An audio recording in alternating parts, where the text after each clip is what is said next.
আমার হাজারো জার্নিং হোক না কেন, ঘোরাঘুরিটা আমি একটু পছন্দ করি বেশি। হয়তো বাসের জার্নিংটা একটু হয়ে যায়, কিন্তু তবুও আমার বাসা থেকে ১ ঘন্টার রাস্তা এই সংসদ ভবনে। এখানে না ঘুরলে আমার ভালোই লাগে না। এখানে অনেক রকমের জিনিস বেচে, আর সেই ভাইরাল কেকও এখানে আমি পেয়ে গেছি। তো কেক খাবো না তা কি আর হয়? তো মানে আমার ছেলেকে বললাম কোনটা নেবে, তো ও এটা দেখিয়েছে, আমি এটাই নিয়ে নিলাম। আসলে কি এই কেকটা মানে এনার দোকানের কেকটা একটু ভালো, বেশি উঁচু আর ভালোই লাগছিল। কিন্তু অন্যান্য জায়গায় আরও বিক্রি করছিল, বেশি একটা উঁচু ছিল না, নিচা ছিল। খেতে কেমন লাগতো সেটা আমি জানি না, কিন্তু এই কেকটা অনেকটা ভালো হয়েছে। যাই হোক, সেই ভাইরাল কেক আমি তো খাবোই, আর এটা তো নেবই। আমি 1 চামচ প্রথমে খেয়ে নিলাম যে কেমন হয়েছে, ওনার সামনে রিভিউ দিতে হবে তো তাই।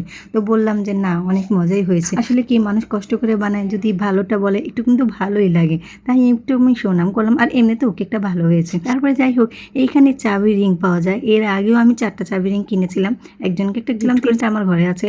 আর এখন আবার আমার মেয়ে নেবে, তাই আমি চিন্তা করলাম বেশি আর নেব না, কয়েকটাই নেব।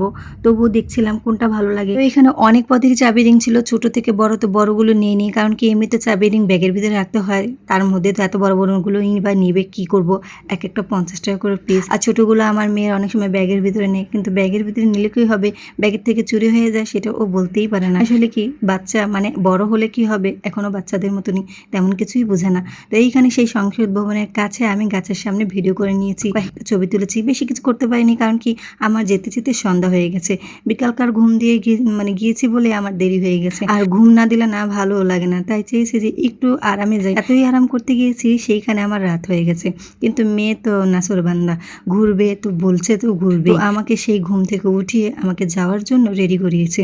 তারপর যাই হোক, মা ছেলে মিলে একটু ঘুরে নিলাম। আমার ছেলেটা অনেকটা আনন্দ করেছে, আর সে অনেক খুশিও হয়েছে। আসলে কি বাচ্চারা রুমের ভিতরে থাকে, তো তাই একটু বাহিরে ঘুরলে ওদের একটু ভালোই লাগে। আর আমি এমন মা, আমি ওদের ঘোরাঘুরিটাই বেশি একটা পছন্দ করি, যাতে ওরা যেটা চায় আমি সেইটাই করি। কারণ কি আমি মা, আমি যদি না করি তাহলে আর কে বা করবে? হয়তো স্বামীর ঘরে করতেও নাই পারে।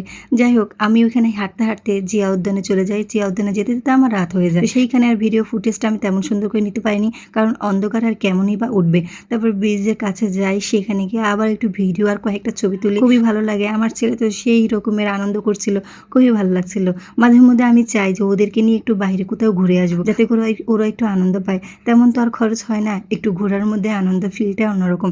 একটু ভিতরে গেলাম, ভিতরে গেলে কয়েকটা ছবি তুললাম, আর অমনিতেই মানে বাঁশি বাজাচ্ছিল, যাতে করে সবাই বের হয়ে যায়। কারণ কি রাত্রে প্রায় তখন 6টা বেজে গিয়েছিল, ওখানে আর তেমন মানুষকে থাকতে দেয়নি। আমরা বেশি একটা দাঁড়াইনি, এমনিতে রাত হয়ে গেছে, আর দাঁড়িয়ে কি করবো। মামি মিলে একটু ভিডিও ছবি তুলে ওখান থেকে বের হওয়ার নাম নিয়ে নিলাম। যেহেতু সবাইকে বের করে দিচ্ছে, আমাদের আর না থাকাটাই ভালো। তো আমি এখানে হাসাহাসি করেই সেখানে মানে বলছিলাম যে যেহেতু বাঁশি বাজাচ্ছে, এখানে আর থাকা যাবে না, চলে যাই। কোথাও বের হলে এরকমই, একটু বাহিরে বাতাস থাকে না, গরমেই ক্লান্ত হয়ে যাই। যাই হোক, তবুও তত একটা খারাপ লাগেনি যত একটা খারাপ ভেবেছিলাম। এই তো বাহিরের সেই সিনটা নিতে নিয়েছিলাম, আর এখানে এই ব্লগটা শেষ করে দিলাম। ব্লগটা আর বাড়াচ্ছি না, এখানে রেখে দিচ্ছি। আল্লাহ হাফেজ।